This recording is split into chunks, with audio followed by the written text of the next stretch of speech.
বিশ্বব্যাংকের সঙ্গে দুই চুক্তির আওতায় বাংলাদেশ ৯০ কোটি ডলার ঋণ সহায়তা পেতে যাচ্ছে, যার মধ্যে ৫০ কোটি ডলারের অর্থায়ন হবে দ্বিতীয় বাংলাদেশ পরিবেশ বান্ধব ও জলবায়ু সহিষ্ণু শীর্ষক কর্মসূচি বাস্তবায়নে।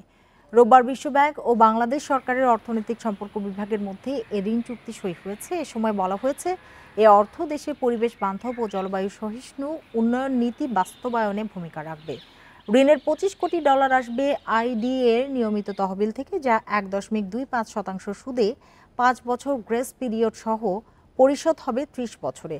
আর ২৫ কোটি ডলার স্বল্পমেয়াদী তহবিলের ঋণ পরিশোধ করতে হবে ৬ বছরের গ্রেস পিরিয়ড সহ ১২ বছরে।